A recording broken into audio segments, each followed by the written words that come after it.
சீரியல்களின் full எபிசோடுகளை Sun டிவியில் ஒளிபரப்பான உடனே எக்ஸ்க்ளூசிவாக சன் நெக்ஸ்டில் மட்டும் ஃப்ரீயா பாருங்கள். நீங்க மட்டும் இல்ல, உங்க அண்ணனுக்கும் அது புரியல. அப்படி புரிஞ்சிருந்தா அவரு தான் பேசுறதுதான் நியாயம், மத்தவங்க பேசுறதுலாம் நியாயம் இல்லைன்னு சொல்ல மாட்டாரு. அத நினைச்சாதாங்க எனக்கு அதிர்ச்சியாவும் வருத்தமாவும் இருக்கு. இங்க பாருங்க செல்வி, அவர் நீங்க சொல்ற மாதிரி எல்லாம் இல்ல. ஆமா, நீங்க எதை வச்சு எங்க அண்ணன் இப்படி சொல்றீங்க? எங்க அண்ணன் நியாயமானவர் இல்லைன்னு நீங்க எப்படி சொல்ல முடியும்? நான் உங்களை எந்த விதத்துல புரிஞ்சுக்கலன்னு சொல்றீங்க? சொல்றேன். அண்ணன் தான் உலகம், அண்ணன் தான் வாழ்க்கை, அண்ணன் தான் பெருசுன்னு நினைக்கிற உங்களுக்கு நீங்க தான் உலகம், நீங்க தான் வாழ்க்கை, நீங்க தான் பெருசுன்னு நினைக்கிற என்ன தெரியலையே. அண்ணன் மேல வச்சிருக்கிற பாசத்தை ஒரு துளியாவது ஏன் மேல வச்சிருக்கீங்களா? உங்களை நான் பெருசா நினைக்கலன்னா ஹோட்டல்ல உங்ககிட்ட வம்புழுத்தவன நான் எங்க அடிக்கணும்? உங்க மேல தூசுப்பட்டா கூட என்னால தாங்கிக்க முடியாதுங்க. அதே மாதிரி தப்பே பண்ணாத புருஷனை ஒருத்தன் கை நீட்டி அடிச்சா அதை என்னால பாத்துட்டுலாம் இருக்க முடியாது வேலு. அவன் போலீஸா இருந்தா என்ன, ரவுடியா இருந்தா எனக்கு என்ன? நீங்க அடிச்சது நியாயமானதுதான். அதுக்கு எதுக்கு நாம போய் மன்னிப்பு கேட்கணும்? உங்களை அரெஸ்ட் பண்ணதே தப்புன்னு போலீஸை எதிர்த்து நான் நின்னது நான் செஞ்ச தப்பா? நீங்க எனக்காக நின்னீங்க, நான் இல்லைன்னு சொல்லல. ஆனா எங்க அண்ணன் என்ன போலீஸ் ஸ்டேஷன்ல இருந்து மன்னிப்பு கேட்டு கால்ல விழுந்து என்ன கூப்பிட்டு வந்திருக்காரு. அதை தாங்க நான் சொன்னேன். தயவு செஞ்சு நீங்க பண்ணதை நான் கொச்சப்படுத்தல. ஆனா எனக்கு எங்க அண்ணன் தான் எல்லாத்துக்கும் மேலன்னு நான் சொல்றேன்.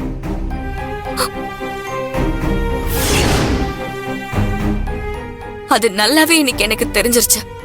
எந்த ஒரு பொண்டாட்டியும் தான் புருஷன் தனக்கு அதிகமான முக்கியத்துவம் கொடுக்கணும்னு நினைப்பா. அதனால வெளியில இருந்து பாக்குறவங்களுக்கு சுயநலமா தெரியும். அதே மாதிரிதான் நானும் உங்களை எல்லாரும் மதிக்கணும்னு ஆசைப்பட்டேன். அதுக்காக நான் யாரையும் எதுக்கல. இதெல்லாம் புரியாம நீங்க இப்பவும் உங்க அண்ணனுக்காகவும் நான் பேசுறதுதான் தப்புன்னு சொன்னீங்கன்னா அந்த தப்ப நான் திரும்ப திரும்ப செய்ய தயாரா இருக்கேன். ஏன்னா இதுல என் புருஷனோட கௌரவம் அடங்கி இருக்கு. அப்படி என்னோட கௌரவம் பெருசுன்னு நினைச்சிருந்தீங்கன்னா போலீஸ் ஸ்டேஷன்ல எனக்காக மன்னிப்பு கேட்டுக்கலாமே.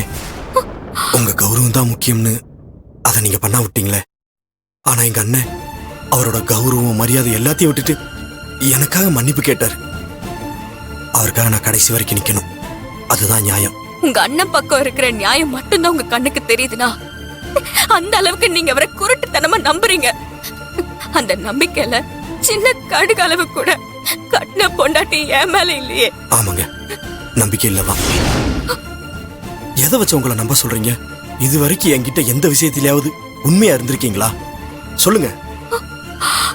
அப்புறம் எப்படி நீங்க சொல்றதெல்லாம் உண்மைன்னு நான் நம்ப முடியும்? என்ன சொன்னீங்க? நான் உங்ககிட்ட உண்மையா இல்லையா? ஆமா, எனக்கே தெரியாம எங்க அண்ணன் கிட்ட சவால் விட்டு உண்மையெல்லாம் என்கிட்ட மறைச்சு ஒரு வாரம் என்ன ஹோட்டல் நடத்த வச்சிட்டீங்க. இனிமே நீங்க எது சொன்னாலும் எனக்கு நம்பிக்கை வருமா? நீங்களே சொல்லுங்க. கரெக்ட் தான், நீங்க சரியாதான் கேக்குறீங்க. ஆனா அந்த இடத்துலயும் நான் உண்மையாதான் இருந்தேன். ஏன்னா உங்ககிட்ட உண்மையா இருக்க வேண்டிய இடத்துல உங்க அண்ணன் வார்த்தைக்கு கட்டுப்பட்டு அவருக்கு உண்மையா இருந்துட்டேன். ஆனா இப்ப நல்லா புரிஞ்சுக்கிட்டேன், கட்டின புருஷன் வார்த்தையை தவிர வேற யார் வார்த்தை மேலயும் நம்பிக்கை வைக்க கூடாதுன்னு. எனக்கு இப்பதான் அதெல்லாம் புரியுது. நீங்க எப்ப எங்க அண்ணன் வார்த்தைக்கு கட்டுப்பட்டீங்க? நீங்க எப்ப எங்க அண்ணன் வார்த்தைக்கு மரியாதை கொடுத்தீங்க? அத போய் உங்க அண்ணன் கிட்ட கேளுங்க, அவரு சொல்லுவாரு. நான் தான் உங்ககிட்ட ஒரு வாரம் ஹோட்டல்ல நடத்தி காட்டுறேன்னு சவால் விட்டத மறைச்சேன்னு சொல்றீங்கல்ல, அவர்கிட்ட போய் கேளுங்க. சவால் விட்டது யாரு, மறைக்க சொன்னது யாருன்னு அவரு சொல்லுவாரு. ஏங்க என்ன சொல்றீங்க? தயவு செஞ்சு என்கிட்ட தெளிவா சொல்லுங்க.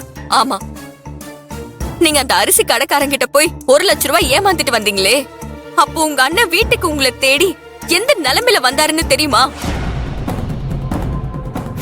எல்லா பிரச்சனைக்கும் காரணம் அந்த வேலுதான். அவெல்லாம் பிறக்கும் போதே மூளையோட பிறந்தானா இல்ல மூளையை கொடுக்க மாட்டாரா அந்த கடவுள்?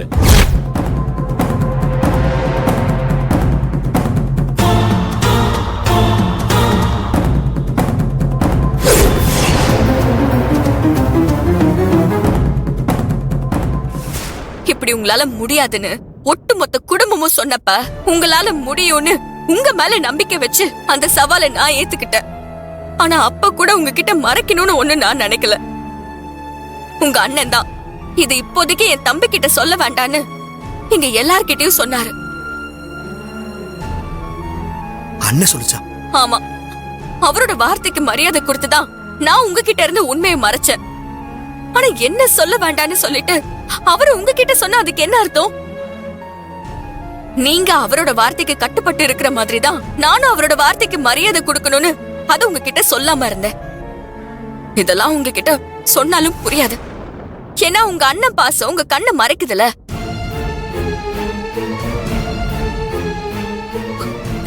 எங்க அண்ணன் எது சொன்னாலும் காரணமா தான் சொல்லுவாரு. அவர் என்கிட்ட எதையும் மறைக்கணும்னு நினைக்கல. அதனால தான் நடந்த உண்மை எல்லாத்தையும் சொல்லி புரிய வச்சிருக்கிறாரு. நான் இவ்வளவு சொல்லியும் உங்க அண்ணன் பாசம் உங்க கண்ணு மறைக்குதுன்னா இதுக்கு மேல நாம பேசி ஒரு பிரயோஜனமும் கிடையாது.